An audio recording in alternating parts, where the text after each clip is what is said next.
Hello, my spooky friends. My name is Cassie, And I'm Caitlin. and welcome in to I'd Survive.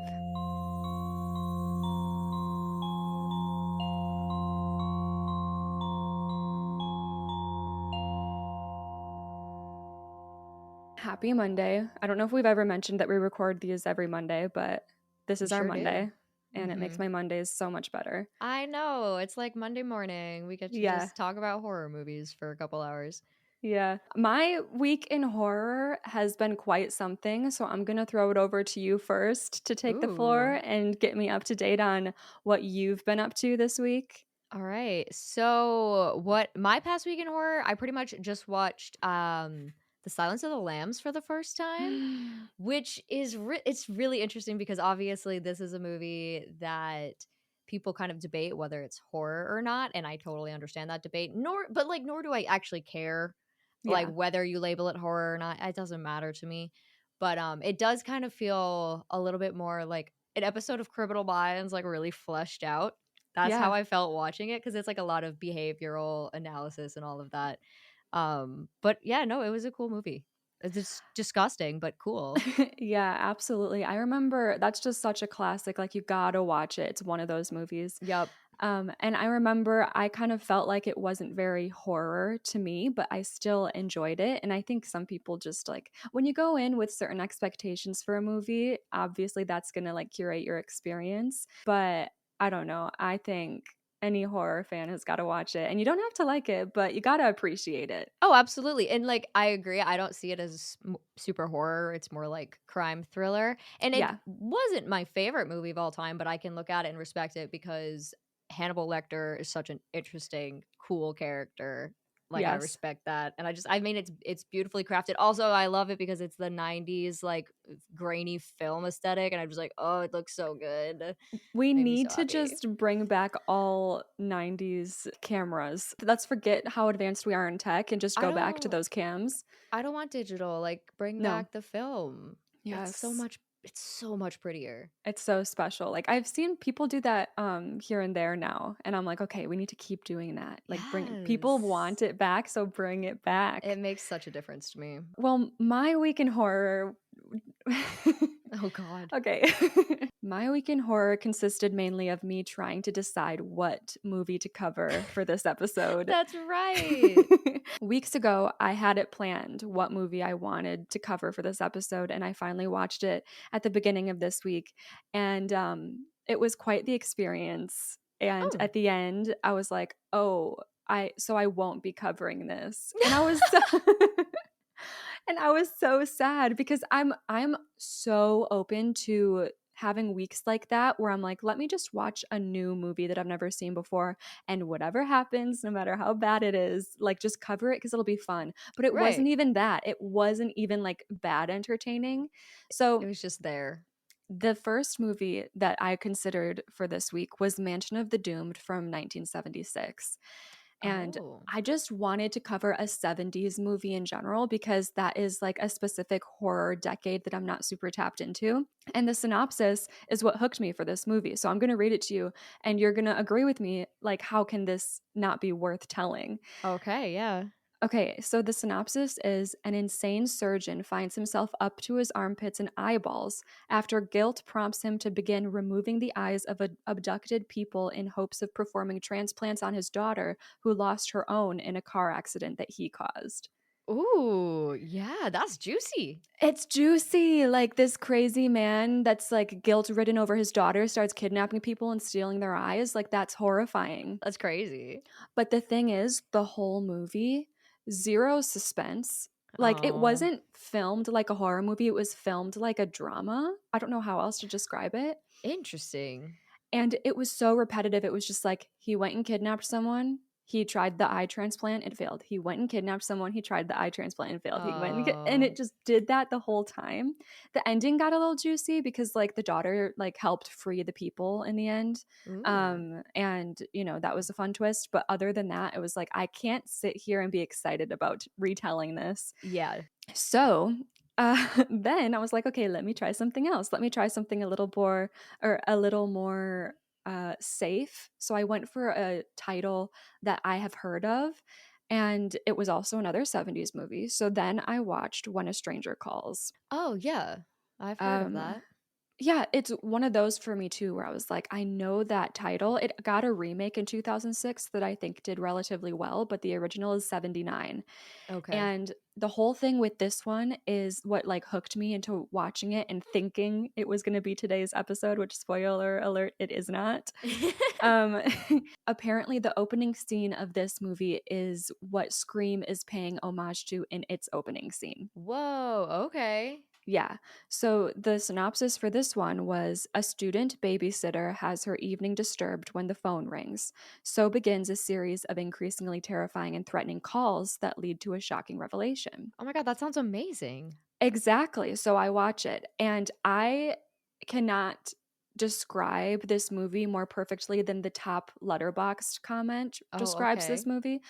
They said it's like the first 20 and the last 10 minutes are horror movie and then there's a random episode of Law and Order in the middle. Not Law and Order. And that's exactly what I felt.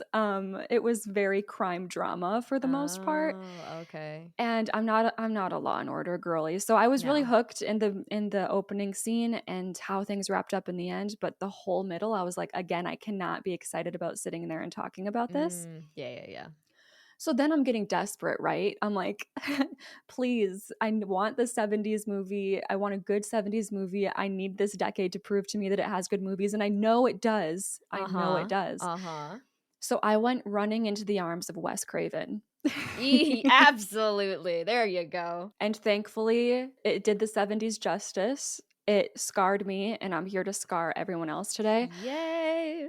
I do want to say before I get too far into it that one thing I didn't do before watching this movie is I didn't check does the dog Oh. die.com. And I'm just going to leave that there as a trigger warning. Uh-oh. This was Wes Craven's second film as a writer and director. The first that he did was The Last House on the Left in 1972, which I haven't seen. But Me I neither. chose, yeah, have you heard of that one? Absolutely, yeah. But I've Really? never seen it. I haven't even heard of that one. But Really? I chose to cover The Hills Have Eyes just because knew this title already, Uh-huh. which you knew this one as well, the title. I definitely had heard of this, yeah. Okay. I didn't even know that this movie was a Wes Craven film, but I I didn't knew. either. So isn't that crazy? Because you would think we're both such Scream girlies. You'd think we would know The Hills Have Eyes as Wes Craven. We should know that. We should. 100%. This is what this podcast is for. I knew of the movie's existence and that it had an impact, and it did. This is a cult classic. So after doing The Last House on the Left, Wes Craven wanted to move away from horror because he apparently found the genre to be too constraining. Ooh. Okay. Very interesting coming from Dr. Horror. But Yeah. his friend and producer Peter Locke was looking to finance a horror exploitation film, and Wes was looking for cash. So they decided to collaborate. So Wes went to the New York Public Library and decided to look up, quote, terrible things. And he found a uh Scottish legend. It's called the Legend of Sonnybean. Have you heard of that legend? I have not. no. Okay, good, because it might give away what we're about to get into today. But that legend that he found at the New York Public Library that day really stuck with him and ended up being a starting point for the concept of this movie. I'm not going to say, what inspired him specifically or get into what that legend is because it's just going to be a fun little surprise that you're going to love so, so much. I don't think I'm going to love it. I have a feeling I'm not going to love it based on the way you were saying the things you were saying. Yeah, I will, like, this is definitely the most brutal film we are covering so far.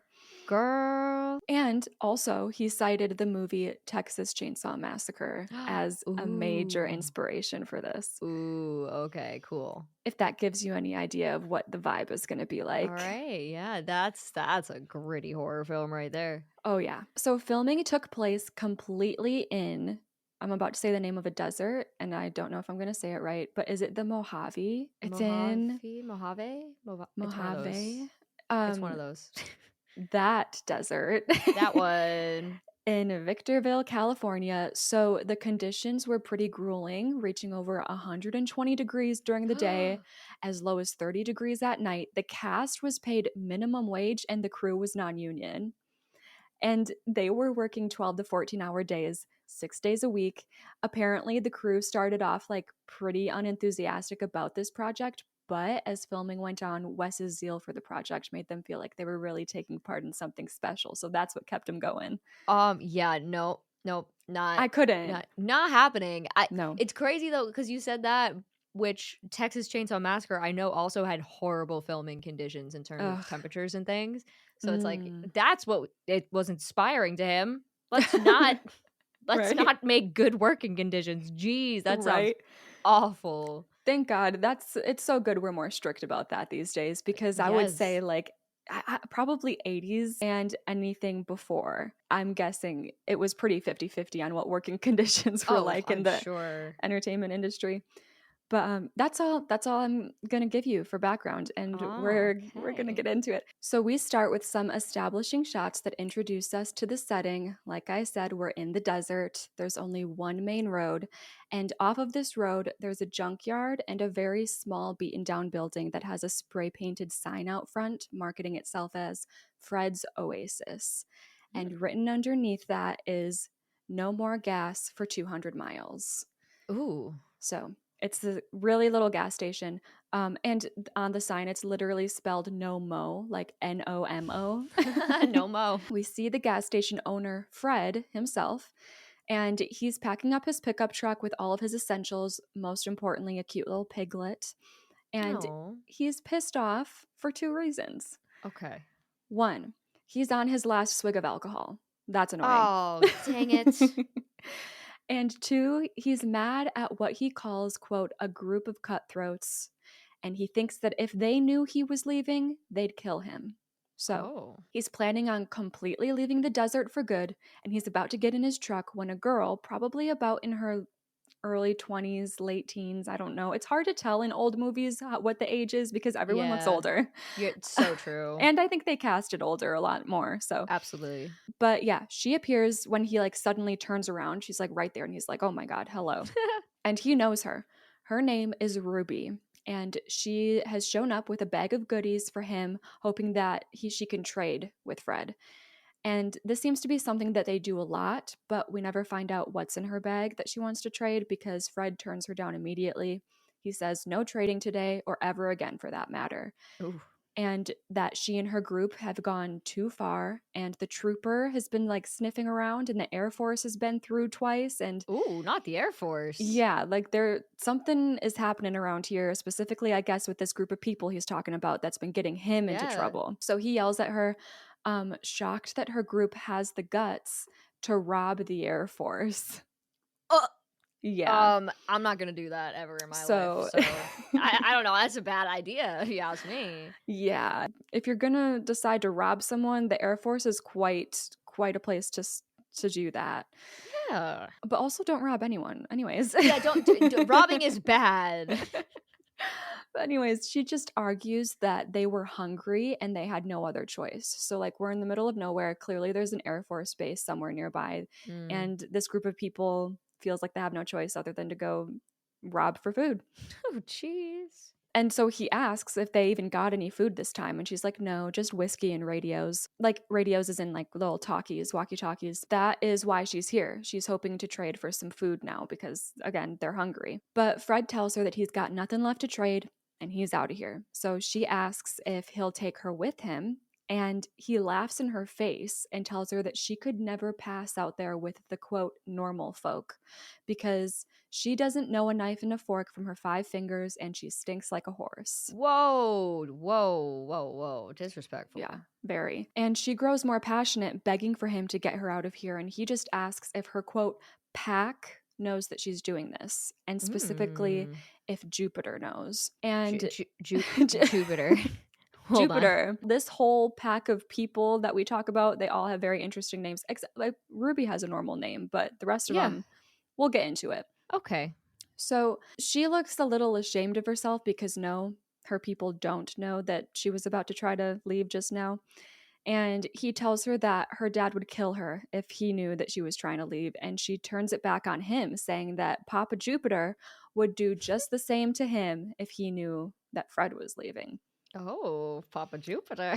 Papa Jupiter. Papa Jupiter. But their arguing comes to a halt when they hear a man's voice coming from outside the station calling out like hello, and Fred thinks it's a state trooper again, so he has Ruby hide before going out to the guy. And this is where we meet a family from Ohio on a long road trip headed to Los Angeles. Oh. And it's a big family, so like keeping characters straight might be interesting for this one. But basically, we have two parents. They have three kids, all grown up, two daughters and a son. Their oldest daughter's married with a baby, so her husband and baby are also there. And then the family also has two dogs, two German shepherds, Oh, babies. and their names are Beauty and Beast. Oh. I know. Oh. Stop. So the dad goes by Big Bob. That's his name. We got Papa Jupiter, we got Big Bob. It's a Wow. thing. And he tells Fred that they need some gas. So Fred tells them that he'll give him what he's got left, but it isn't much because he's closing down. And the family is all coming out, taking a stretch. They need bathroom breaks. They need to go throw out their trash. They want to make small talk, but Fred is just like, please do what you got to do as quickly as you can do it. Leave me alone. Yeah, he wants to be left alone. He's trying to get out of here as soon as possible, and now he's being held up. Oh yeah, it's one of those stations where like it's a service station where they fill your gas for you. Yeah, So okay. Fred is filling up the car for them, and the mom, Ethel, is explaining that they're taking a little detour on the way to California to check out this silver mine that is supposed to be in the desert. Ooh. She says it's apparently a gift from like to them from her Aunt Mildred for her and Big Bob's silver anniversary, which is 25 years of marriage. I did not know that. I didn't either. Which I'm like, what do you mean? Like your aunt's gift to you was telling you about a silver mine and being Yeah, like, right? good luck? I Have don't know. fun, I guess. And Fred is like, that's ridiculous. There's no silver left in that mine, and the Air Force uses this whole area as a gun range these days. So you best just leave and Yeah. forget about that. While Fred is trying to convince Ethel and Big Bob not to take their family through the hills, Doug, their son in law, has one of the dogs, Beauty, on a leash looking around this junkyard because she's stressed and barking like there's something wrong. Mm. He takes her into the back storage room of the service station, and she Oh. goes crazy, like barking at a broken window, which Doug sees has blood on it. Oh. And then through the window, he hears two people arguing out back, and we recognize one of their voices as Ruby's. And then there's this man's voice that we don't know. And she's saying to this guy, I didn't do anything wrong. I just came to trade. And Grandpa Freddy says he's running away. And then the man Ooh. just says to her, let's go. Beauty keeps dragging Doug around out this service station, around this junkyard outside. And at one point, we see someone in the distance running by, and his silhouette seems to depict him wearing some sort of large, like, feather headdress. Oh. But Doug just thinks that Beauty's acting up. He doesn't see that. He's thinking this Fred guy must have a lot of animals in the back of his lot. Oh, okay. Yeah, that's a fair assumption. Yeah, I probably wouldn't be too on edge, if I was Doug and my dog is Yeah. barking in this like environment. Right. So the family gets back in their car, and on the back of their car they have their big camping trailer attached. Okay. So some of them are in there too, and Fred yells at them as they drive off that they need to stay on the main road. So Oh, a warning. Okay. We're not going to remember that one. exactly. I know we're not. They're off, and Fred is running into his station to pack up some last minute things into a bag before heading out too. But then we get this shot of Ruby and the man that she's with, and he starts running and tells her, let's get out of here. And then right after that, we see Fred's truck blow up. Obviously thanks to them. Like, that's what they were doing. That's why this guy that Ruby's with is like, let's go, because he was like setting up, I don't know how he did it, but this bomb, who knows? Oh my god. Because when he No. found out, like, he's pissed that Fred's trying to leave, so they're like, okay, blow up his truck, can't leave anymore. No mo. Jeez. No mo. So then inside the station, Fred jumps and runs out to see what happened, and he's terrified because he knows who did it. Maybe not specifically, but He it's knows those what's people. going on. Yeah. And he closes himself back up inside the station. And when he closes the door, there's like a bloody handprint on the inside of the door, face level with him. And he just goes, oh Lord, there'll be hell to pay now.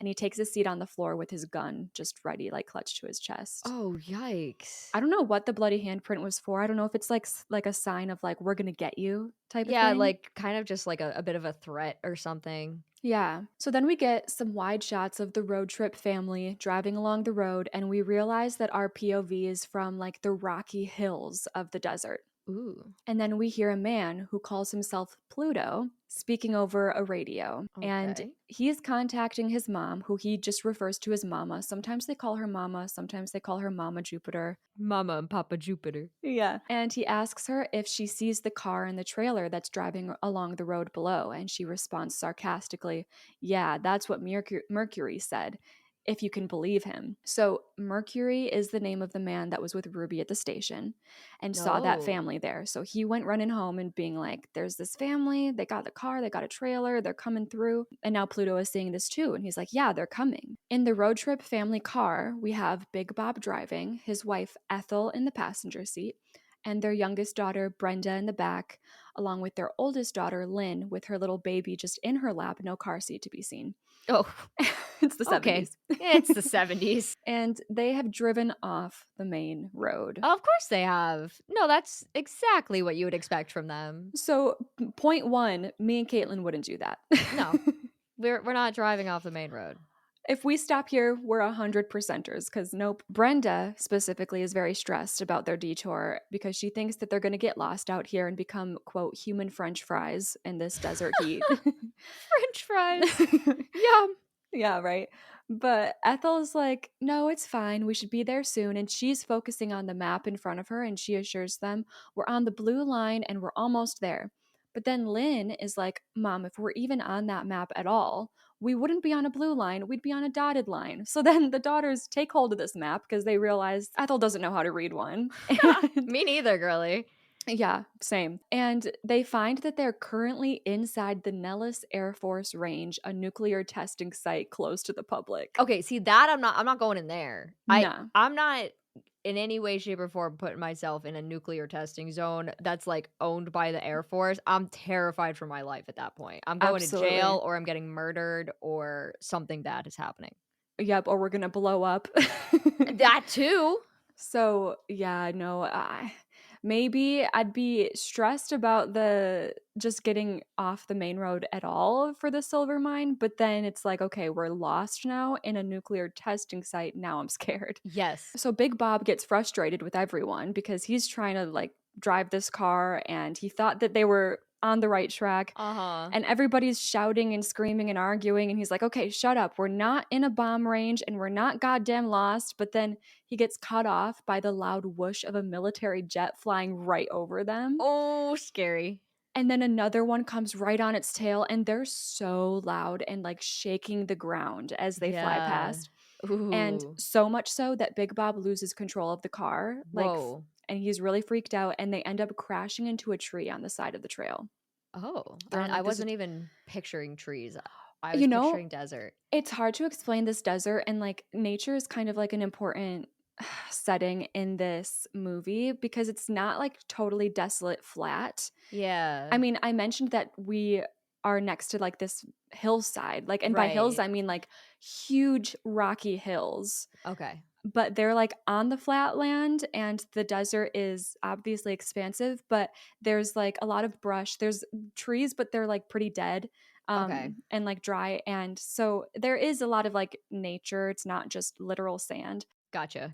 So now, yeah, they crashed into that tree. It didn't really do any damage to the car, but like when they went off the road, now their tires are like sunken into this terrain. Oh, man. Yeah. The baby's crying, but everyone is okay, shockingly. The car and trailer have taken a bit of a beating. They're stuck. The guys, Doug and Bobby, come out of the trailer with the dogs, and the dogs go off running to explore a bit. Brenda is most concerned about them, which is so valid, the dogs. And she asks her brother like how they are, and he's like, "You're not even concerned about me. I'm the one who's got hurt." And she's like, "Oh my god, you're hurt? What happened?" And he opens his hand into Brenda's face, practically like smacking her right on the nose, and he has his hand covered in ketchup to scare her. Oh. Yeah, very brother sister, Brenda and Yeah, Bobby. They're like the immature ones, and then their older sister Lynn, like with the husband and the baby, is like the more mature one. But Brenda and Bobby are just the little babies of the family. fair. So she jumps and then is immediately annoyed with him. Typical. Big Bob is standing off by himself with a cup of coffee in his hand now, contemplating like his life decisions. It's like, what the hell have I done? Yeah. Of course, he decides to put all of his blame on his wife. Oh. And he's ranting about how she can't read a goddamn map and she can't stop goddamn screaming. And he could go on, but she comes up behind him with like her little grandbaby in her arms. And she tells him to watch his language. Yeah. And she says to watch his heart too, like don't get worked up. And he's got to keep an eye Oh. on his heart because she goes, you know what Dr. Springer said. Mm. To which he says Dr. Springer can take his stethoscope and shove it. And he looks over at Ethel and the baby. And then he changes what he was very clearly about to say, instead saying, into his little black bag sideways. Like, damn. So, yeah, I did have to take a dig at Big Bob for like getting all mad, putting it all on the wife. He seems like Yeah. a good dad, good husband in general. And this is just like, 70s Yeah. moments. But Right. We don't love that, but yeah. well, you know what? We'll let it pass for now. Yeah. We get into another POV from the hills up in the rock, and this time through a pair of binoculars, keeping an eye on the family. Ooh. And this guy then sets down the binoculars next to a walkie talkie radio in front of him, and he starts drawing in the sand in front of him, like using a little tree branch that he's torn off. And he's drawing the outline of a woman's body. And he was looking at Brenda specifically. Mm. So he's drawing this and he's kind of laughing to himself excitedly. And he just says, so pretty, pretty girl. Oh, no, no, no, no, no, no, no. Yeah. Back down with the family, Big Bob is inspecting the car more closely and tells everyone that the axle has been broken.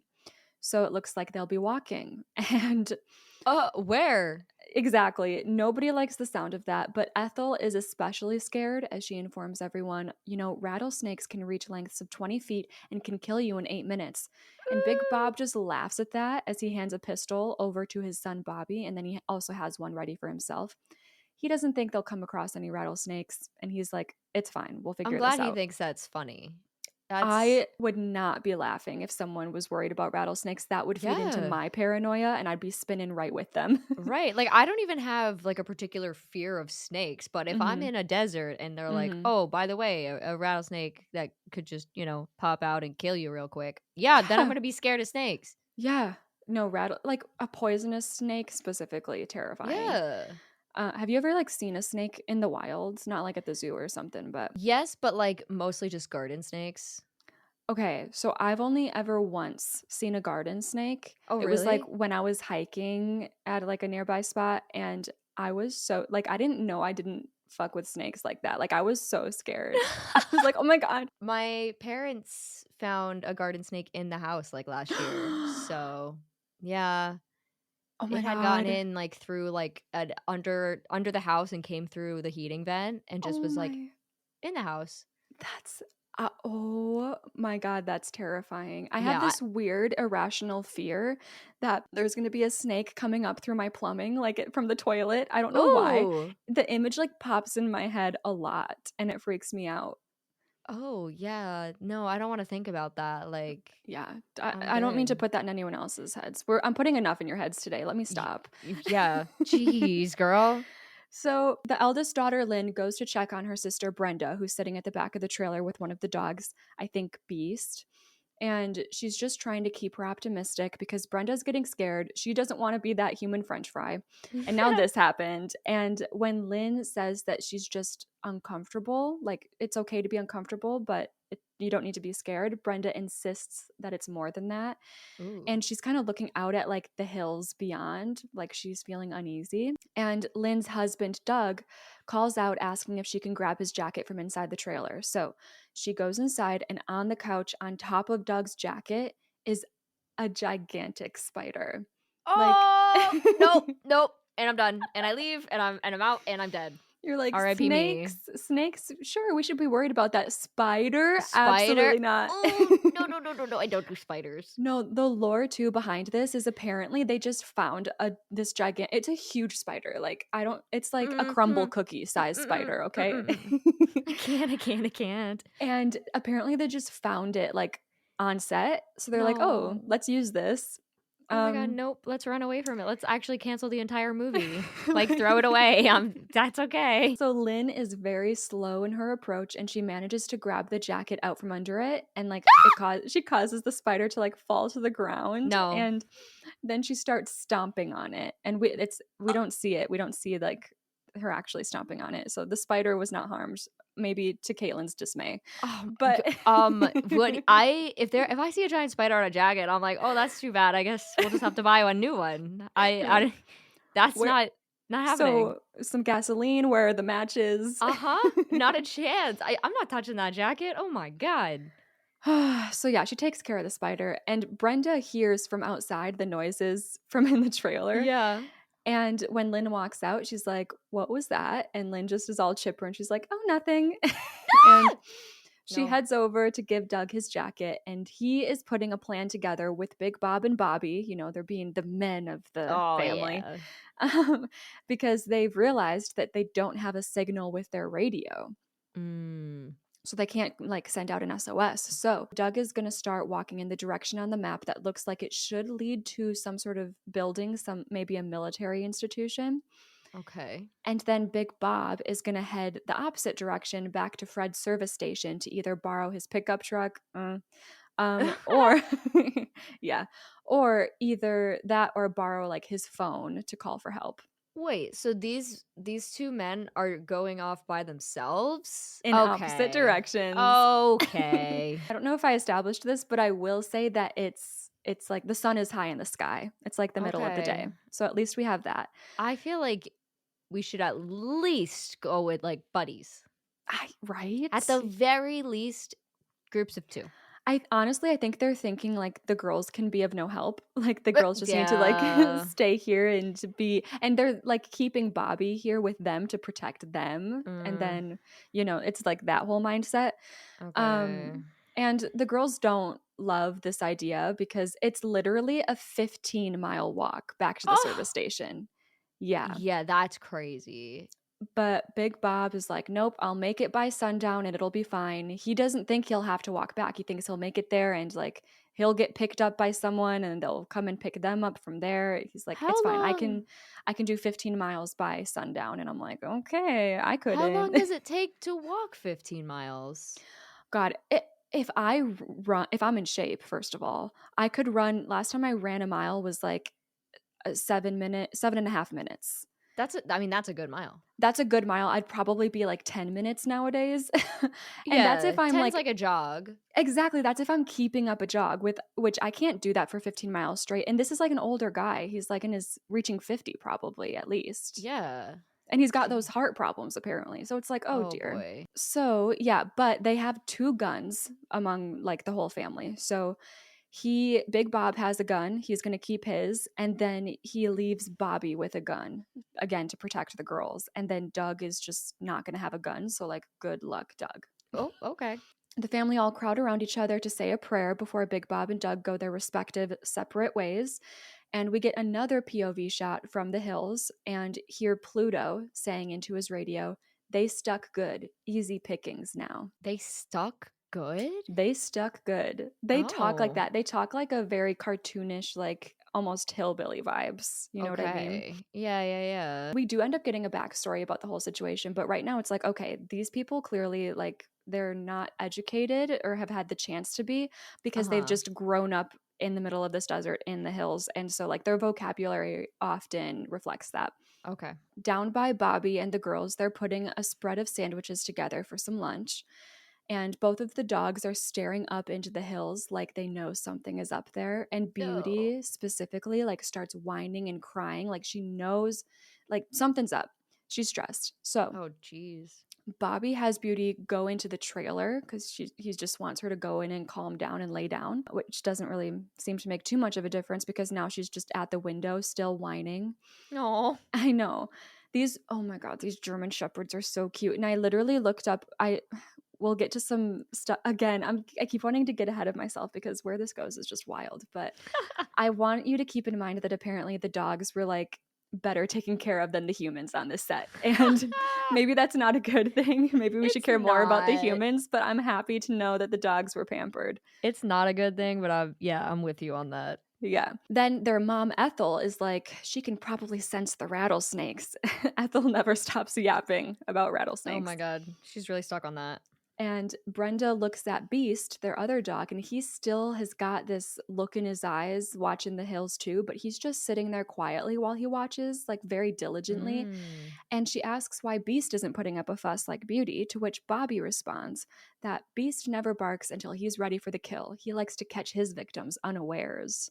So, Oh. and then Mama Ethel casually drops some insane lore on us with a Oh. smile on her face, Oh boy. saying, "Hey, you're right. Remember that poodle that he killed in Miami?" Whoa. Whoa. And the four of them, Ethel, Bobby, Lynn, and Brenda, literally all start laughing at this memory. Um, And no? Question mark? I'm like, are you not traumatized? Oh my God. If my dog attacked another dog and even hurt them a little bit, I'd be Right. traumatized. I'd be like, oh my God, I'm so sorry. That's awful. Like, so I don't know, different time? Question I mark? guess different time, but I also can't imagine 50 years ago somebody thinking that's funny Right. either. Like, that's not Right. funny at all.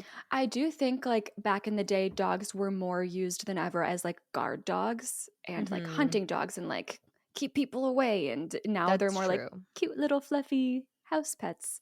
You're Um, right. so maybe that's part of it. I don't know. I was still weirded out by that Mhm. whole moment. Brenda gets up and walks over to the trailer door because Beauty is full on barking now from in there.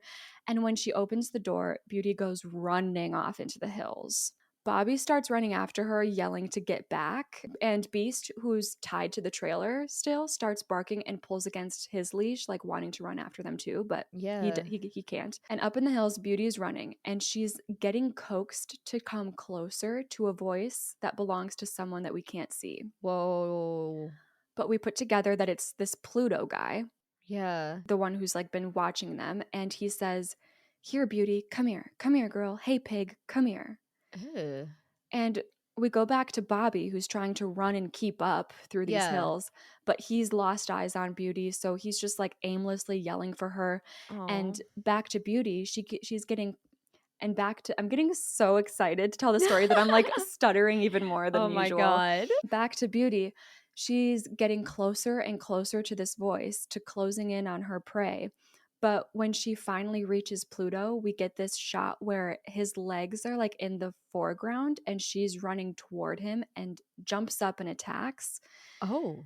And just as she does, we cut back to Bobby, who stops because he hears the scuffle, and it ends with Beauty howling in pain. Oh, Yeah. no. And up the hills a ways, he sees some rocks crumbling down, so he runs up there. Yeah. And when he finally makes it, he sees the most disturbing image I've ever seen, not just in any movie I've seen, but I think in my whole life. Oh, god. What do you mean? And I'll tell you why. First of all, it's Beauty's dead body and she's been completely gutted.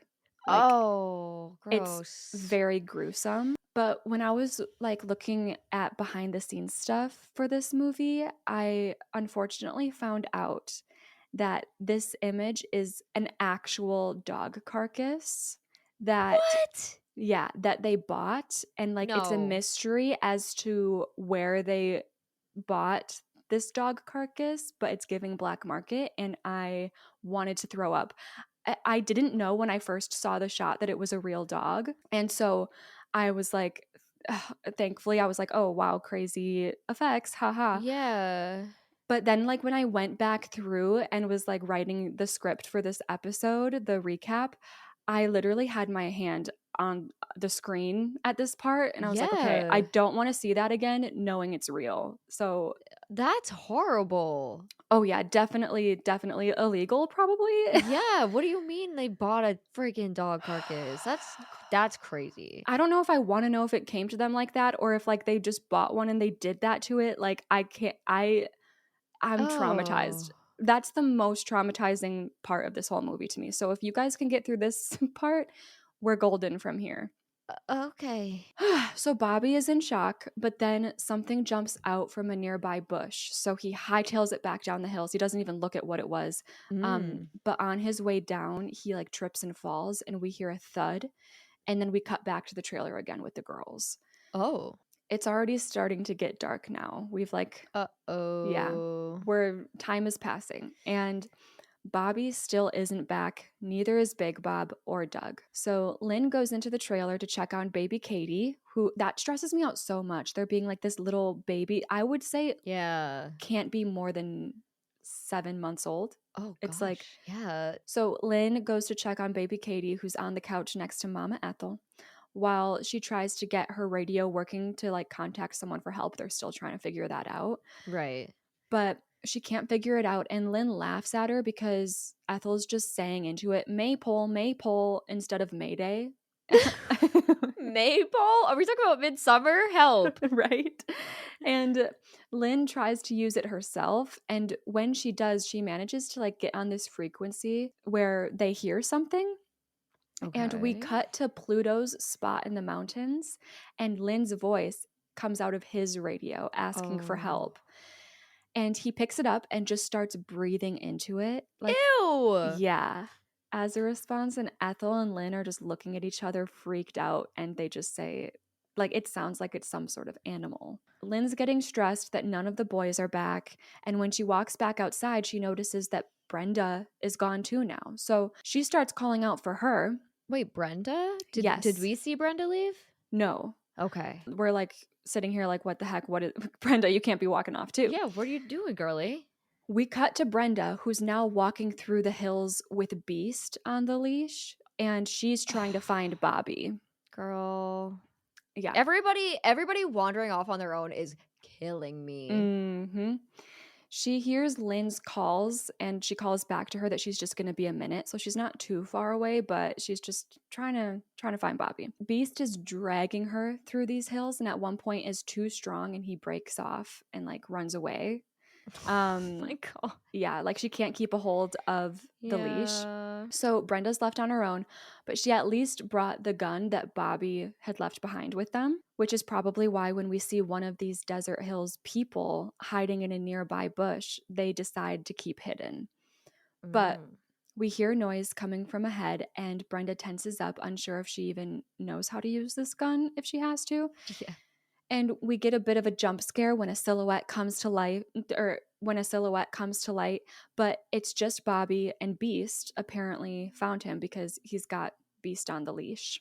Okay. And Brenda is, of course, relieved, but she's asking him all sorts of questions about where he's been, what happened to his face, because it's a little puffed up, and that's probably from the fall that he took. Right.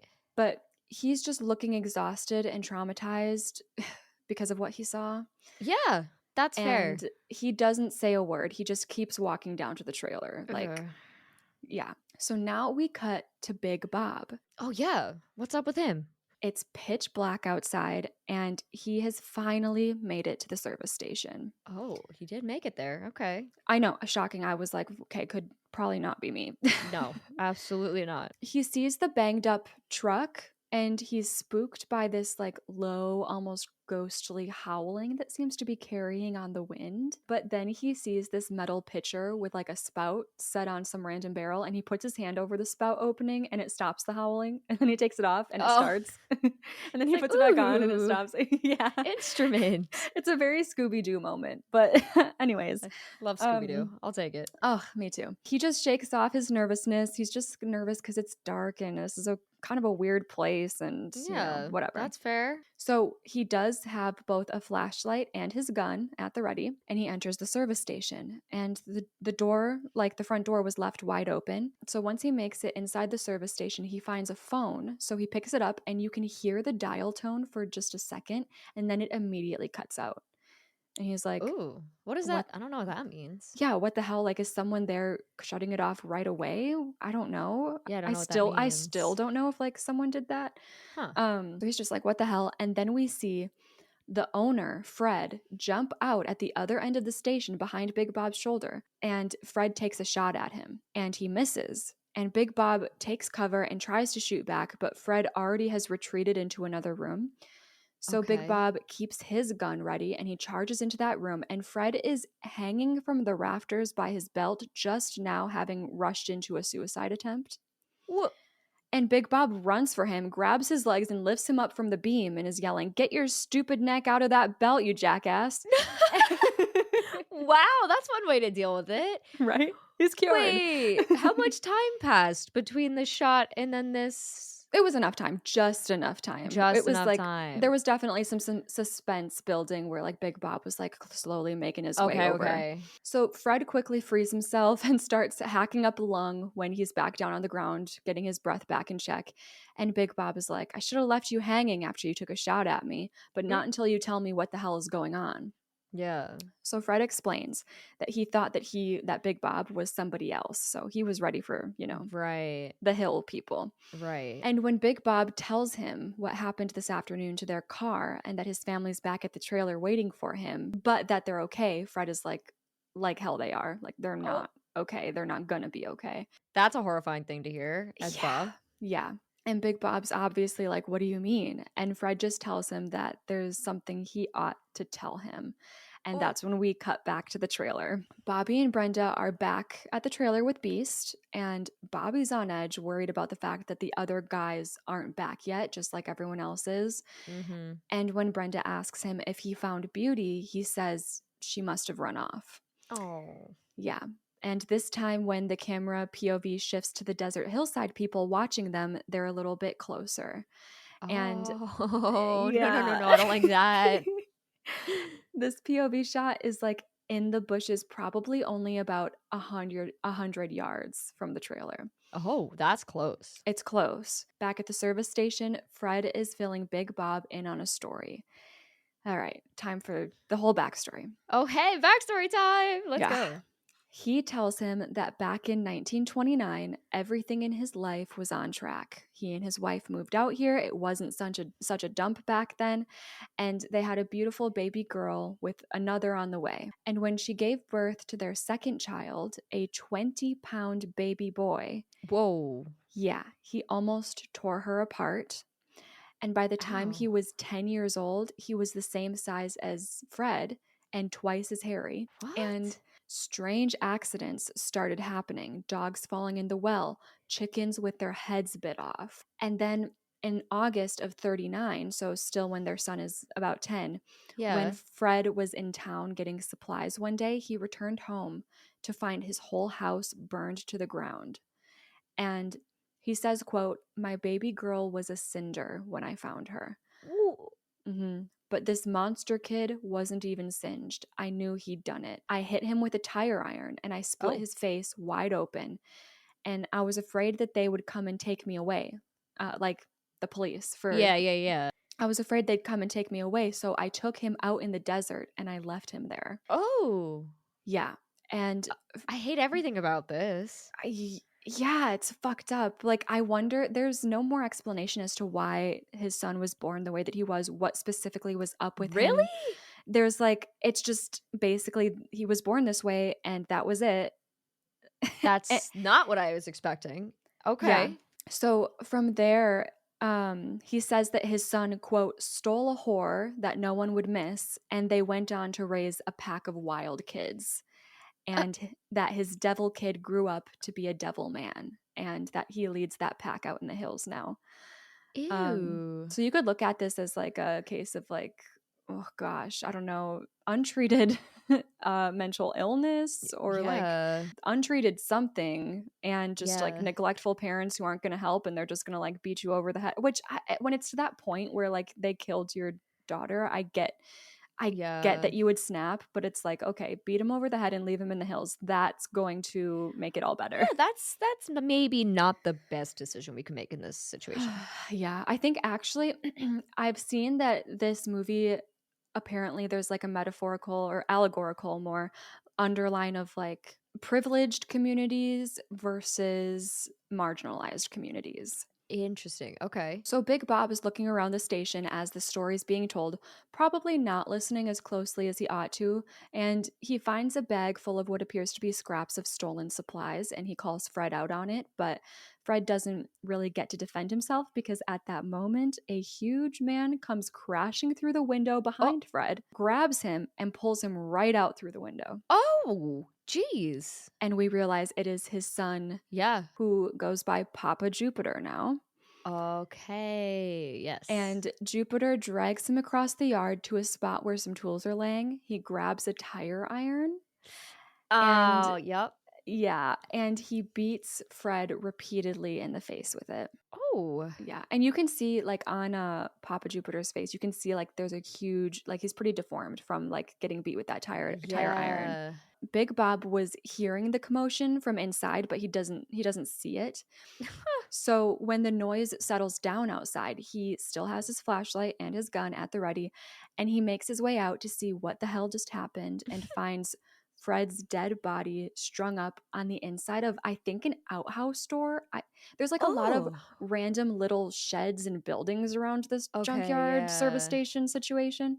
And that tire iron is stuck clean through his body. And I think that's what might be keeping him up and attached to the door. Oh, snap. Yeah. Wow. What a way to go. A tire iron in an outhouse. Jeez. What do you do? You're Big Bob. What do you do right now? Right now, all right, hold on. Put myself in Big Bob's shoes here. I'm just running, actually. That's what I'm Yeah. doing. I think I'm just running. Yeah, there's not really much else you can do, I guess. I see that. I'm terrified. I might run and just like hide somewhere until morning, but I'm also maybe now I'm like actually worried about my family, right? So Right. run back to the trailer. Yeah. Okay, well, we cut back to the trailer and everyone is inside. Ethel's making sandwiches again. They're filling Bobby in on like the weird breathing that they picked up over the radio while he was Mm-hmm. gone. And then there's a huge crash from outside the trailer. Oh, okay. Bobby has his gun at the ready and heads out to investigate, and he finds that Beast is missing. They're like, Oh, their chain link leash has been left behind, like still no. attached to the trailer, and Beast is gone. No. Cut back to Big Bob. He is running down the road trying to get back to his family. Yeah. Let's go. But more importantly, as far away from that service station as possible. Absolutely. So he's not really able to run very fast. He's sweating bad. He's clutching at his heart.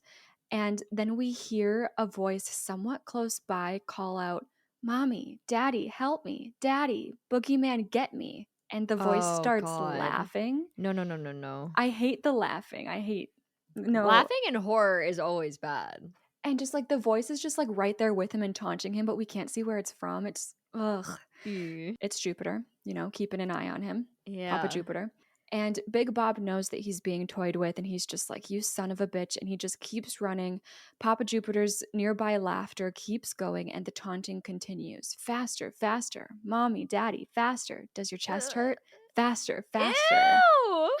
Hate Does it. your chest hurt? Is That's ugh. crazy. That's crazy. And Big Bob's chest does hurt because he doesn't make it too much further on the road before he sways to a stop and Oh falls to the no. ground. Oh no. And from behind on the like nearby brush on the side of the road, it's like not Uh-huh. even bushes because it's like thinner than that, but it's enough to conceal someone. Yeah. Jupiter says, "Over here, over here." So Big Bob raises his gun toward the voice and takes a couple shots, Uh-huh. but he misses. Of And course he does. moments later, we see a pair of legs walk straight up to him, and Jupiter asks, "Daddy all gone?" And Big Bob reaches out to grab his gun again, and it's right there in front of him, but Jupiter leisurely makes his way over and just steps on Big Bob's wrist to stop him, Mm. then takes the gun for himself, and then he gets on his little radio and addresses Pluto, his son Pluto, and tells Yeah. him, "We're about ready." We're ready. Ready for W- what? Exactly. Ready We for what? we don't want to know. We don't Nope. have to know. Movie's over. The end. Back at the trailer, Bobby's still on edge outside, and when he sees someone start to walk toward him from down the dirt track, he gets his gun pointed and ready. Mm-hmm. But it turns out to be Doug, back from his trip out down the track. Oh, okay. He's got a whole bunch of random supplies with him that he dumps on the ground, all excited, but like Bobby's not that impressed. And but the girls are excited to see Doug back, and he's eager Yeah. to fill them in, saying that he found a tower and a dump about 5 miles from here. He's raving about all the good stuff he found. We get a shot of his findings, and it looks like some rope. There's like a round of steel cable, and who knows what else, Okay. but that's what we see. The girls Sure. are kind of disheartened though when he tells them that there are no people out there, and the road literally just ends with the dump. Oh, right. Yeah. What you need is like help, Yeah. not a rope. But I mean, I Yeah. appreciate the effort. I appreciate the enthusiasm too. He's like, check it out, guys. I'm like, um, but Okay. anyways, he's hungry and they all pile back into the trailer together. We cut to Beast. Oh, Yes. no. He is alive and well, Okay. but he's found Beauty's body. Oh my God. No, he didn't. Nope. Yeah. This scene doesn't exist. And he is barking and howling up a storm, like very upset. Hmm. We cut elsewhere in the hills to Ruby again, and she's sitting by a fire eating some scraps of meat when she hears Beast's howls, and her eyes Yeah. get really big and she's scared, and she immediately spits out what she's eating. And her mom, Mama Jupiter, comes out of the nearby cave and sees that she's all shaken up and not eating her food, so she's like, "What's the matter? You don't like dog anymore?" Ugh. Disgusting. Ruby says she likes it, but her mom doesn't believe her and says, maybe dog's too good for a runaway slut like you. Whoa. So she found out Ruby tried to run away with Fred today. Yeah. And Ruby stares off into the hills, whispering, the dog's ghost is talking out there tonight. Mm. And her mom laughs at her, but then she hears it too.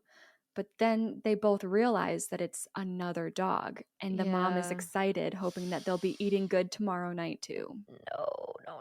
We're not eating the dogs. She starts to walk back into the cave, and Ruby begs her to let her come inside too. And we see that Ruby is chained up outside, like by her ankle in shackles. Excuse me? Yeah, her punishment. And her Oh. mom doesn't listen and just leaves her outside the cave. That is grounded to a whole new level. Yeah. Yeah. Oh, that's so funny to me. Okay. That was good. That was a good joke. It was good. Thank you. I laughed too hard and now it's weird. Yes. Anyways. We then cut to Papa Jupiter stuffing. Oh dear. Okay. What Okay. what did you just say? What did you just say? Back up. What was that? Papa Jupiter is stuffing Big Bob's mouth with a piece of cactus. That's okay. And then once he has it in deep, he literally hammers it in deeper with a mallet. Okay. And then he's got these wooden spikes and he uses them to crucify Big Bob to the cactus. I don't know why he did that, but I'm happy for him, I suppose. Yeah, I think he's really hitting his goals this week. I mean, he's thriving. What the hell? So back to the trailer, the baby is put to bed in the little trailer bassinet that they have. Mm-hmm. And Brenda's asleep in one of the beds. Doug and Lynn are heading out to go sleep in the car for the night. And Bobby is just more than stressed. And he tells them that they should sleep in the trailer on the floor. Yeah. And Doug is just like, he just thinks Bobby is stressed about Big Bob not being back yet. And he promises that if he isn't back by 11, that they'll go out together and meet him. Have fun with that. And Bobby really wants to tell Doug that it's more than just worry for Big Bob. He wants to tell him that he found Beauty's gutted corpse in the hills today. Yeah. But like he doesn't want to say anything in front of the girls, so he just leaves it and Doug and Lynn head out to the car. And obviously once Doug and Lynn are cuddled up nice and cozy in the back of the car, they start making out. And we get Good a for shot. Right. You got to have it. It's Wes Craven. And we get a shot of a hand opening up the gas cap on the outside of the car. Oh. It's Pluto, and he starts siphoning the gas. Okay. A bit of time passes, and back inside the trailer, Bobby's watch strikes 11. So he's about to go get Doug, but then he hears barking and he's like, oh my God, beast. Yeah. So he goes outside and calls out for him to come back, but he's not listening. He just keeps howling and like growling too in distress. And when the growls turn into whining and yelping, Bobby runs off to go find him. Oh, by himself. Of That's course. awesome. That's awesome. That's You great. you know what? That would be me. If my Really? dog, if I heard Karma yelping in these hills, I even if it wasn't the smartest decision, I'd go running. You wouldn't try and take somebody with you. You would just go by yourself. I might because like I don't want to waste time. Like the girls are asleep, they're in the car. Like I don't want to waste a second. Like my brain would just be like, I need to Yeah. get to her. Like I know if I sit back and think about it, I should, but I don't think You don't I have might time to not. think. Yeah. Yeah, that's fair. That's fair. So as soon as Bobby runs off, one of the hillside pack members comes running in, but they still keep themselves like concealed behind some bushes, but they're clearly closing in on this trailer. Oh my gosh. We keep up with Bobby though as he keeps following Beast's whines, but then they suddenly just stop. Mm. And instead of a dog whine, he suddenly hears the sound of a sheep. What? Uh huh. Okay. And then he, Bah. yes, exactly. And then he hears the sound of a cow. Oh. And we get a shot of another of Papa Jupiter's sons. I believe this one is Mars. Okay. It could be Mars, it could be Mercury. It's like they're hidden behind these bushes. It's kind of hard to see. Yeah. And he's been making all of the animal noises just to lure Bob away from the trailer. Oh. So when Bobby, or did I say Bob? Bobby, you know what I mean. I got you. When Bobby hears a big twig snap nearby, he sprints right on back to the trailer. But when he tries to open up the trailer door, it's locked. And on the inside, we see Pluto standing there with a dagger in his hand. It inside the trailer? Yeah, Oh, okay. Pluto's Good just job. in there now. Good job. And Brenda and Ethel are still asleep in their beds, completely unaware of what's going on. Creepy. Pluto starts quietly looting the trailer, taking a bunch of food, a pair of binoculars, an axe. And meanwhile, Bobby interrupts the moaning coming from inside the car to finally get like Doug and Lynn's attention and help. Yeah. Bobby just tells them that he needs their trailer keys because he locked himself out. And Lynn rolls her eyes and is like, couldn't you have waited? And Bobby snaps, yelling, God damn it, give me the keys. Mm-hmm. And Doug and Lynn both look at him like, okay, what the fuck is wrong with you? Yeah. But they hand over the keys, and Bobby decides to finally fill them in on Beauty and how he found her. Yeah. It's time. Yeah. And how that, mixed with everything else that's happened tonight, has really got him freaked out. So Doug actually listens now, and he's like, all right, let's go grab a flashlight and start looking for Beast, because, you know, we're worried something is going to happen to him now, given what Right. happened to Beauty. So they start to head over to the trailer. And inside, we see Pluto sitting at the edge of Brenda's bed, and he's about to reach out and touch her. But he hears the others are about to unlock the door, so he quickly signals to his family over the radio, do it. Do what? Do what? What? That is when we see a huge explosion go off in the distance, not too far from the trailer. And it obviously makes everyone jump. Ethel and Brenda shoot up wide awake. Yeah. And we hear Big Bob's voice shouting out from near the explosion, oh God, Ethel, help me, Ethel. What the? And Doug tries to stop her, but Ethel goes running Oh my right out of the gosh. trailer Toward the explosion. toward the explosion. And inside the trailer, Brenda's being held down by Pluto. His hand is over her mouth, and the bed curtain is closed around them. Oh my gosh. And Doug runs into the trailer and he grabs the fire extinguisher, which like I don't think that's really going to do anything, but like what else are you supposed to do? Right. I guess sure. Try it. And he looks toward Brenda's curtained off bed and says, Brenda, keep an eye on the baby, before running out toward the explosion himself. The baby. I know, like every time I see the baby again or the baby is mentioned again, I'm like, shit, that's like so awful. That's so We have bad. a small baby. Oh my god. So with Doug gone, Mars jumps down from the top of the trailer. He was the one who was doing the animal calls. And right. Okay. now he's, closing in on the trailer too. And he radios Papa Jupiter.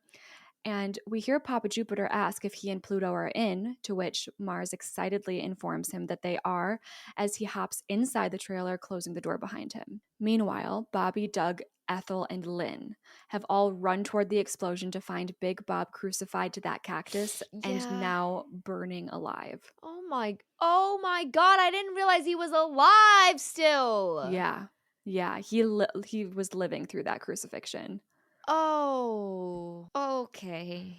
So Doug uses the extinguisher to put out like the rest of the fire on him. So I Mhm. guess actually a good call on the fire extinguisher. The Yeah. explosion just looked so huge. I don't think I would have grabbed it, but like good thing. Right. Back in the trailer, we hear Brenda's screams in the background, and it's left to our imagination for a second to think of what Pluto is probably doing right Uh, now. But the camera stays focused on Mars, who is eating raw meat out of their fridge before seeing that they've got a little bird in a cage. So, of course, he pulls it out, rips its head off, and knocks oh, back its blood like it's a shot. ew, ew. No, no, no. Absolutely not. This is what I mean by like, this is probably the most brutal we've gone so far. What do you mean you ripped off a bar? No.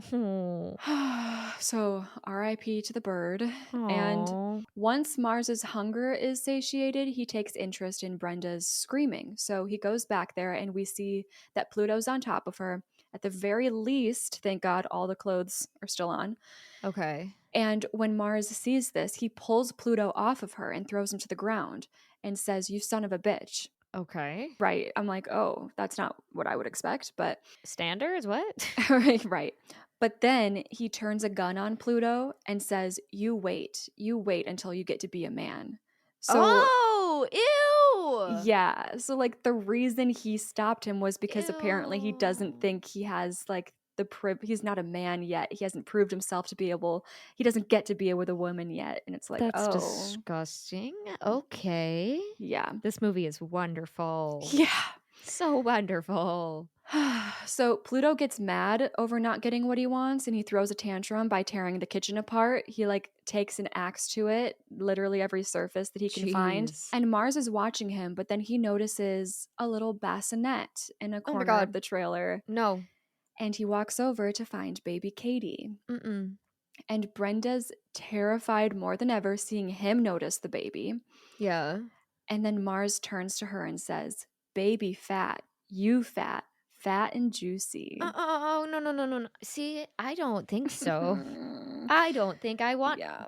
that to happen. So they don't just eat dogs, they're down to eat people. They just any meat. Mhm. And he starts like moaning in delight as he gets on top of Brenda, straddling her to the bed and holding her down by her wrists. Yikes. And that's when we cut back to the rest of the family out at Big Bob's crucifixion site. Okay, the crucifixion site, my favorite location of the film. They're all beside themselves, sobbing, obviously. Doug and Bobby manage to get Big Bob down from the crucifixion and lay him on the ground. And he's looking unresponsive, but he's still breathing a little. Ow. And there's like smoke wafting up from his throat and out of his mouth. And Ethel is hysterical, and she just keeps repeating, "That's not my Bob. That's not my Bob," because he looks horrific, you know. Yeah. Doug tells her and Lynn that Big Bob needs water and asks them to go get some along with some whiskey and blankets. So they walk off. When they're gone, Bobby takes off his jean jacket and lays it over his father before loading up his gun again, and he starts walking off into the darkness. So Doug is like, "Hey, where do you think you're going?" Yeah. And Bobby says, "You're not my father. I'm going to go get those bastards." Oh. And he leaves. Okay. Then Doug looks down at Big Bob when he starts groaning and gasping for breath suddenly. But then Big Bob immediately goes very still, and there's no hope for him. He's officially dead. Oh man, I mean, he was probably in a lot of pain too. So Yeah. Ugh. It's like I'd rather it be sooner than, I don't just know. dragged It's out. going to be a while. If we get ourselves out of this situation, it's going to be a while before we can. And Yeah, yeah, and the chances that he was gonna survive it anyway were probably low. yeah, yeah. So Pluto and Mars are still in the trailer, and Mars is on top of Brenda, and Pluto is keeping watch. So he sees Ethel and Lynn walking up from out of the hills. And he's like, "Okay, women are coming, Mars. Let's get what we came for and get out." Oh God. And Pluto just hops right out of the trailer then, and the women see him and are like, what the fuck? Holy shit. Yeah, what's that? And both of them are immediately worried about the baby inside.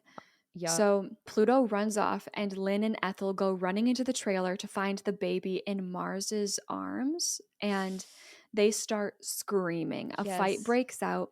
Lynn tries to attack Mars and get her baby back. It's all very chaotic. At Mhm. one point, baby Katie's on the kitchen floor.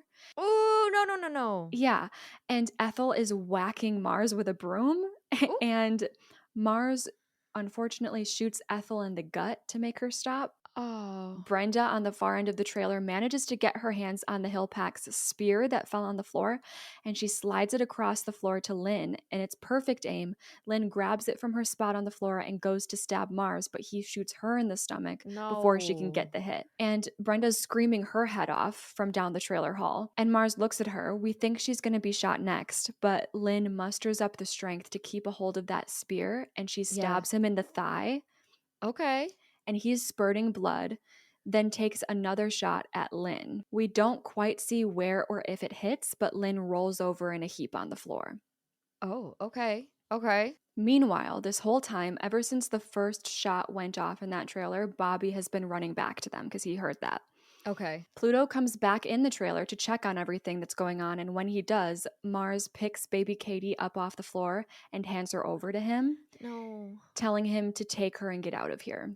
No, no, no, not the baby. We see Doug running back to the trailer too now, and Mars grabs Brenda by her hair and drags her out of the trailer door. Oof. And that's when both Doug and Bobby finally show up. Yeah. Mars sees them, so he stops and shoves the barrel of the pistol quickly into Brenda's mouth and pulls the trigger, but we just hear the click of no more bullets. Oh my god. Nope. Yeah. Nope. I hated that. So he says, I come back for you later, girlie. Mm-mm. You And don't come back for nothing. yeah, and throws her to the ground before running off into the darkness. Doug runs up immediately and tries to console Brenda, but she's screaming her head off. Bobby starts taking shots at Mars as he's running away, but none of them hit. Nope.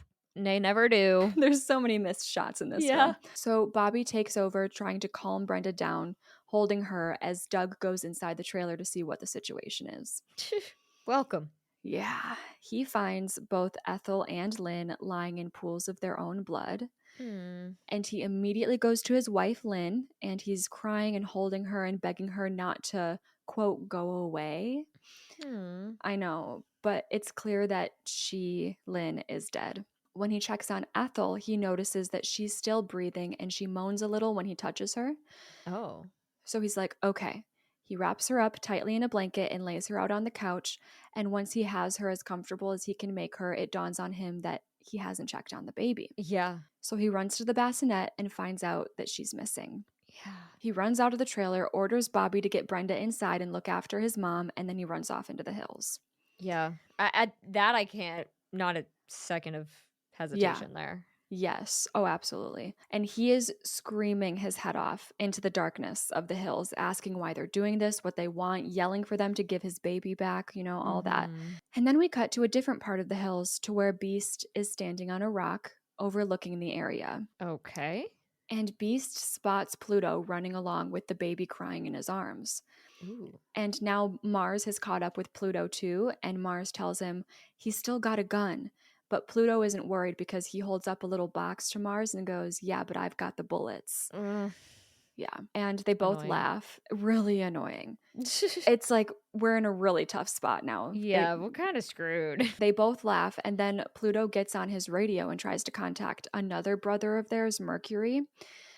Mercury is the one from the beginning that went and made Ruby come back with him when she was at the service station. It takes a minute, but Mercury finally responds, and the camera keeps cutting to Beast, seeing all of this, watching everything. Get him, Beast. Right? And he sees Pluto and Mars contacting Mercury from down below, and then he sees Mercury himself responding on his own radio from a cliff a bit higher nearby. And Mercury is all excited on his radio because he can see that Mars and Pluto have the baby, and he can't wait to eat her. God, like I know, but no. Yeah. And he's like doing a little dance, and he goes, maybe I make a joke like last time and eat the toes. Do you think everybody laugh? No. And Pluto and Mars are laughing at this and tell him, we're always laughing at you, Mercury. And then they tell him that they'll be up soon and they start walking up their trail. Then we get my favorite part of the whole movie. Oh boy. Beast has been sneaking up on Mercury. Ooh. And once Mercury sets that radio down, he makes a run for him. Mercury turns around at the last second, but he's not fast enough. Beast jumps up and pushes Mercury off the side of the cliff with Ooh. his front paws, and we hear a deadly thud when Mercury hits the ground. Yikes. Let's go, Beast. Oh my god. As long as it's not Beast dying, I'm excited. Yeah, I'm fine with this. Beast and the baby. The baby, exactly. Pluto hears this too and tells Mars to hold up because he thought he heard some rocks falling. But Mars just goes, "You got rocks in your head, asshole." And they just keep it moving.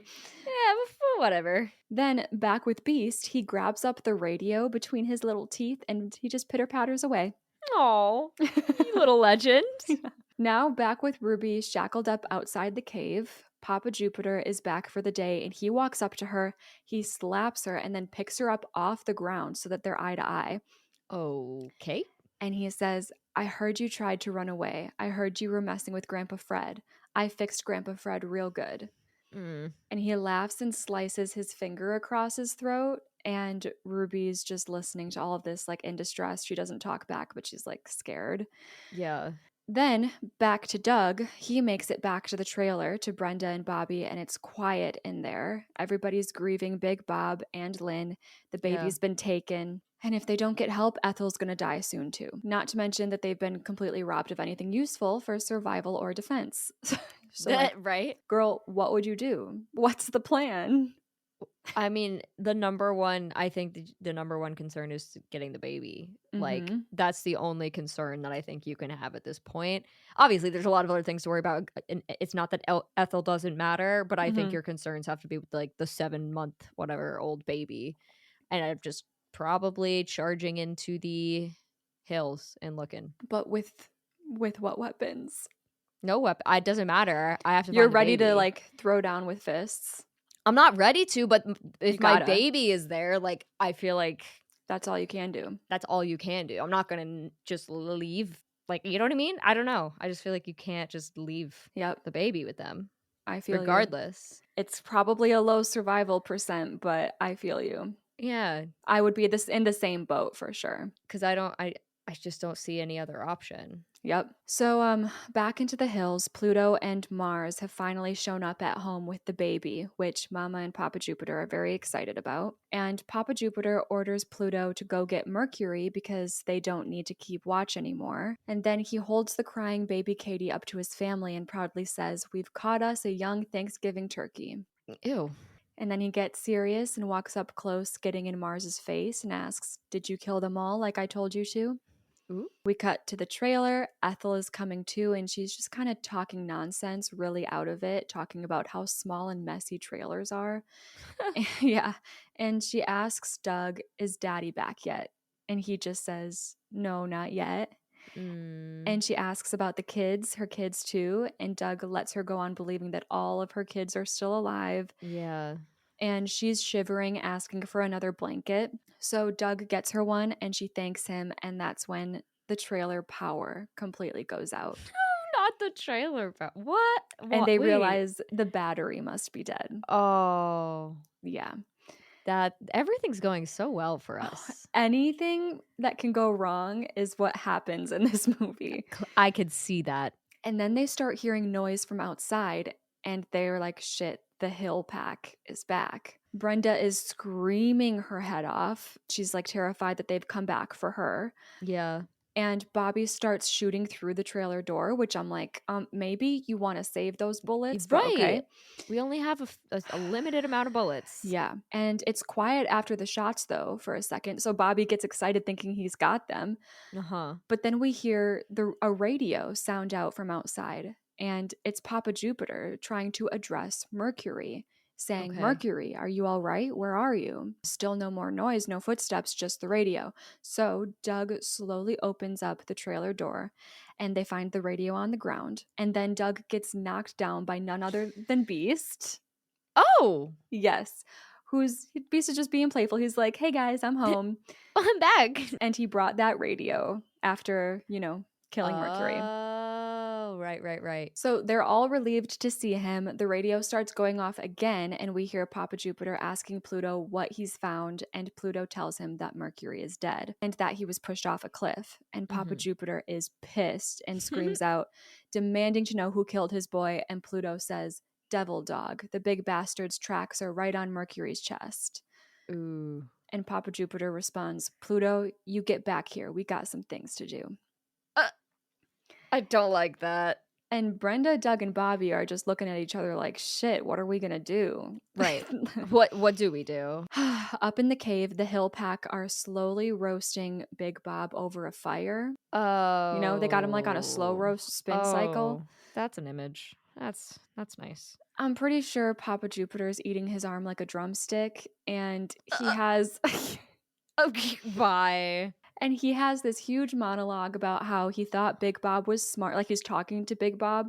He's like, I thought you were smart, but you're stupid. And now I'm going to kill all your children and eat your grandbaby's brains. And Ruby's in the cave with them now, let loose of her shackles, and she's holding the baby. And Papa Jupiter tells Mars to keep an eye on the baby for him and that he doesn't want anything to happen to her until he says so. And he tells them that he's got a feeling that the baby's dad, Doug, is going to try and come looking for her and that they can kill him then. Right. So then he asks Pluto for the gun and says, it's getting light out. Let's get started. It's probably like 3, 4 a.m. Like, Okay. it's just barely getting light out, but we cut to like this shot of the dawn sky getting brighter and brighter. So time's passing until the sun is finally up again, 6, 7 a.m. vibes. Okay. And Doug and Beast are running through the Rocky Hills together, and they're on a mission. And he gets a good vantage point where he can see Pluto and Papa Jupiter walking together down below. And he tries to radio to Bobby while they keep hidden, but back in the trailer, Bobby's like trying to use the radio that they have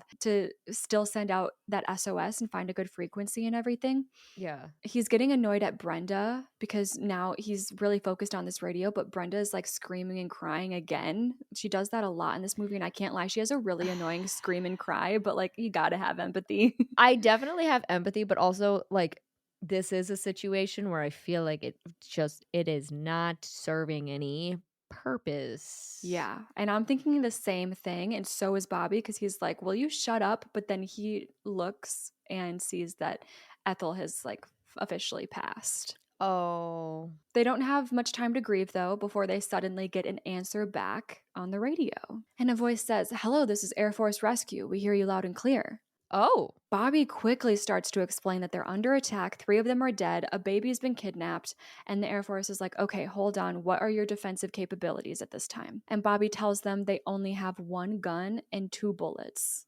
And he's begging them to come help because they're sitting ducks. Air Force tells them to stand by, but Brenda's like, hey, you got to tell them where we are. But then the Air Force comes back over the radio and says, we are recommending that before we get to you, you stand on your heads with your thumbs up your ass. Oh, that's lovely. And that is when you hear Pluto and Papa Jupiter start laughing.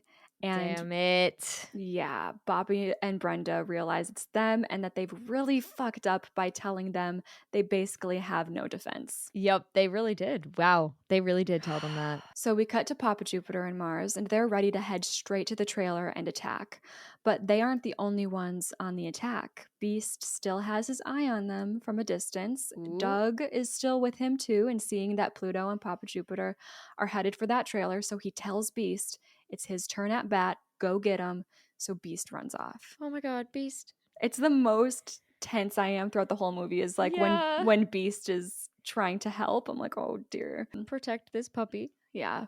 Back at the trailer, Brenda and Bobby are realizing that if they want to survive, they've got to get creative with their defenses. Brenda's got her eye on that long length of steel cable that Doug brought back from the dump and says that she's got an idea, and it seems like her and Bobby are about to set up some sort of trap.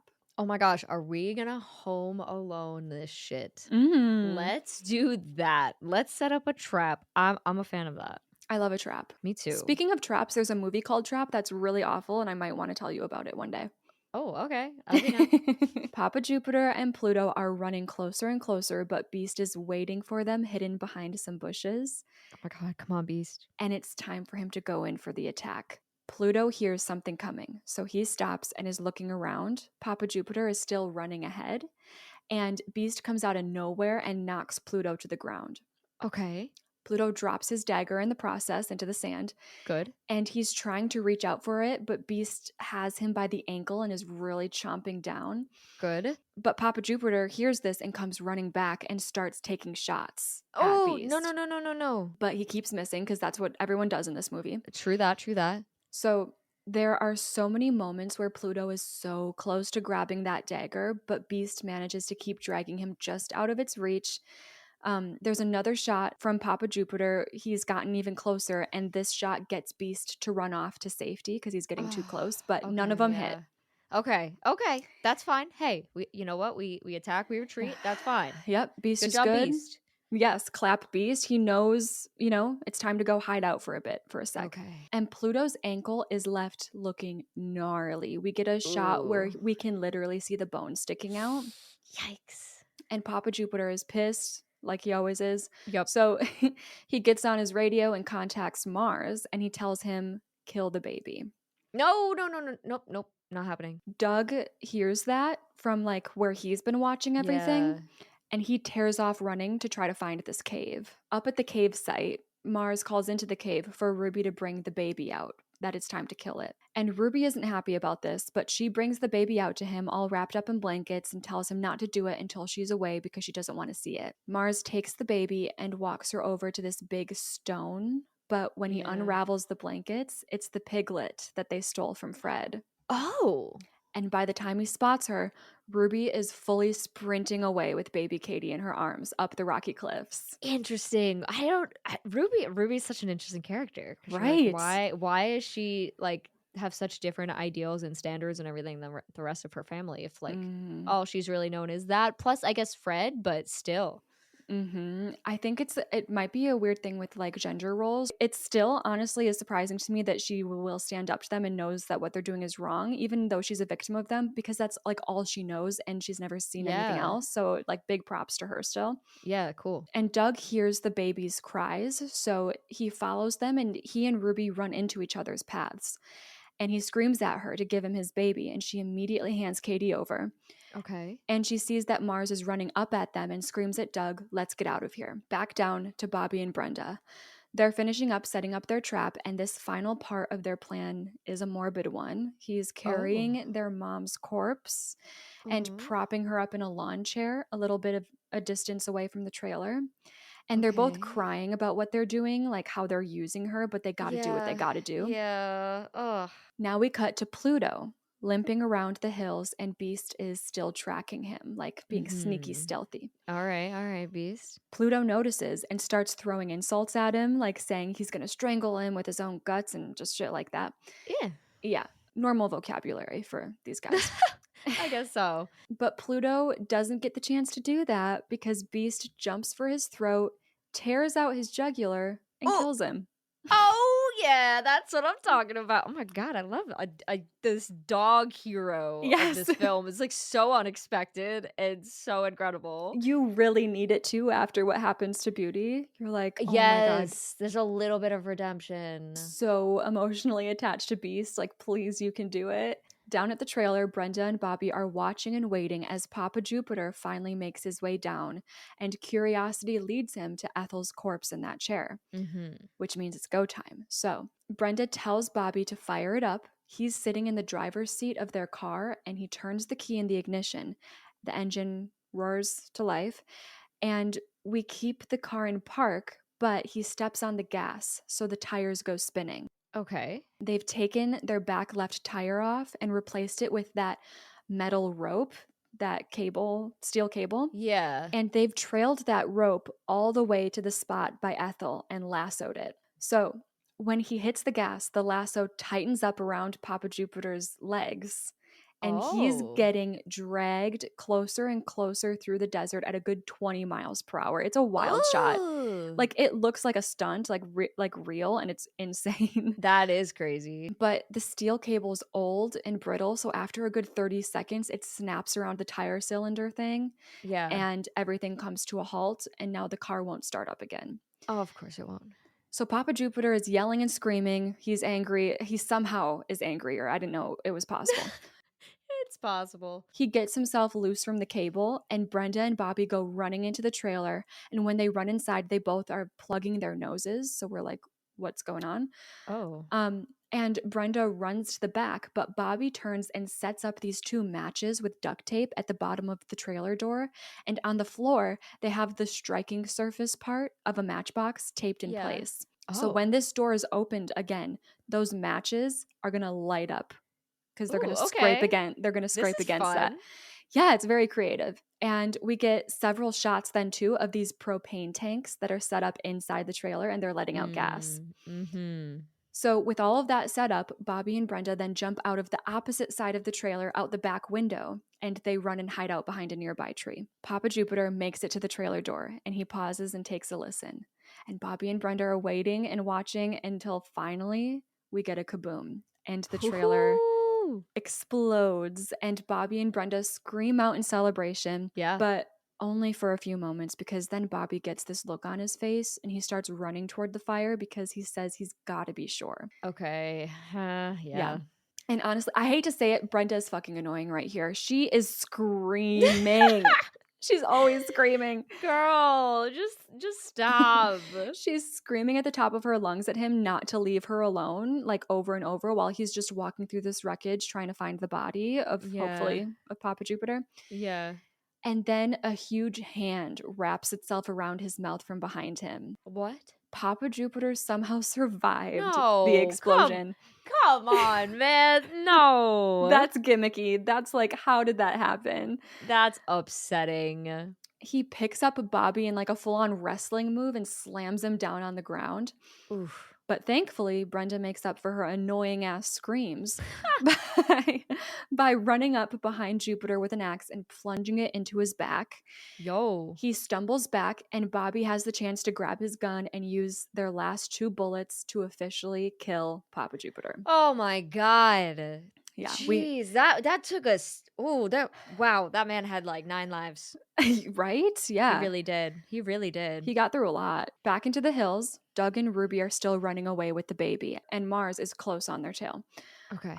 They eventually make it to the top of another little cliff, and Doug stops and tells Ruby to take the baby. He grabs a rock and turns back to meet Mars when he makes it to the top and smashes him in the face with it.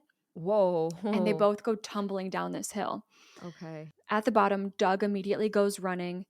He's just trying to get Mars off the baby's trail. So he keeps running and throwing rocks back at him along the way to keep Mars following him. And they make it into a really rocky section of the hills. There's like these big walls of boulders.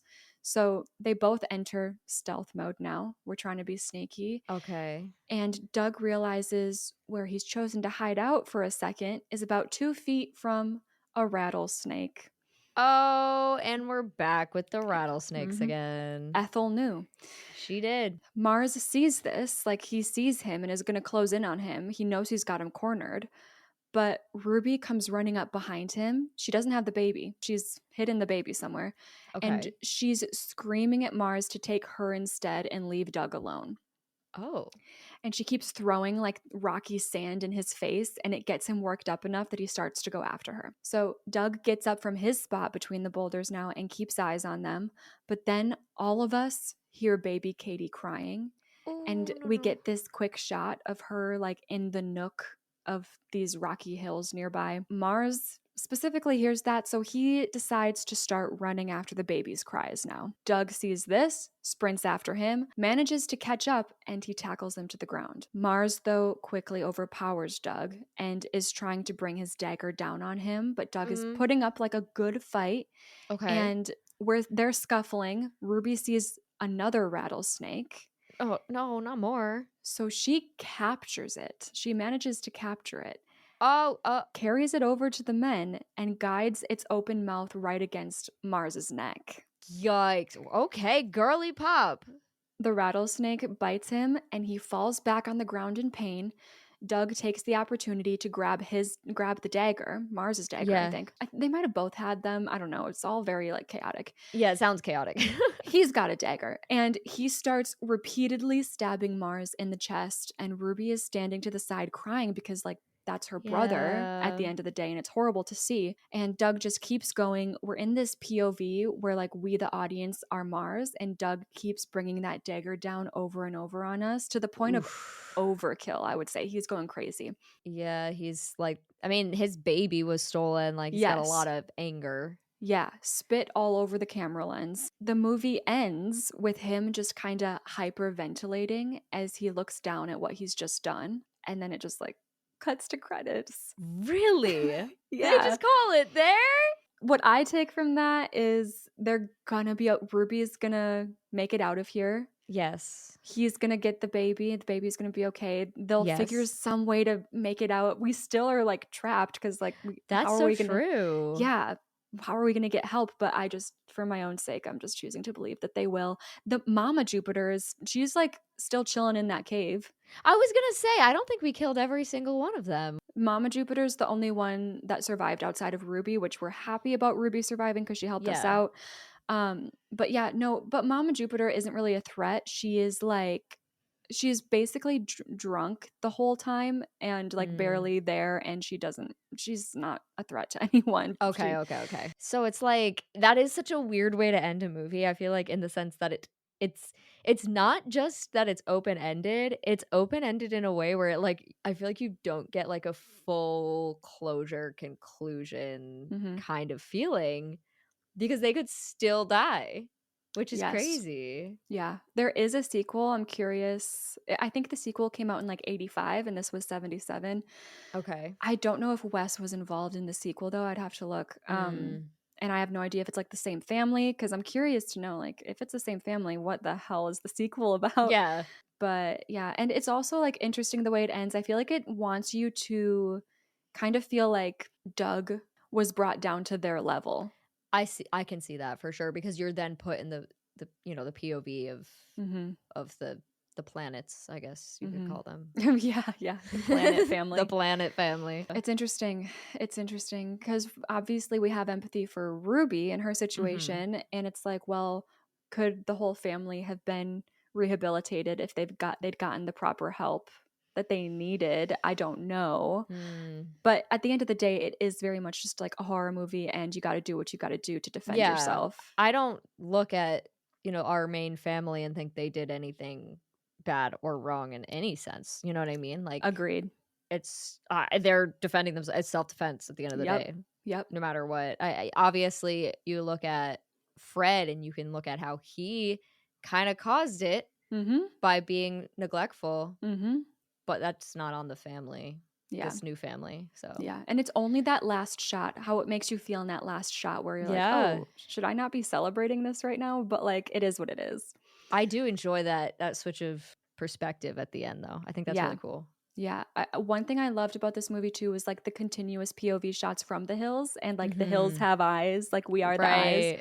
Also, I wanted to tell you that apparently the baby was supposed to die. No. The baby was supposed to be killed originally, but the literal actors were like, I'm not doing that. Really? Yeah. So then they had to change it up. I feel like I think that would have been the wrong decision. Mm-hmm. I don't think that would have sat well with audiences, especially a movie from the 70s. Like, at that time, I feel like would be even worse. Yeah. I mean, and I'm somebody who I love like a tragic end to a horror movie. Yes. Like watching SpongeBob as a kid, I wanted Plankton to win. I'm like, the villains never win.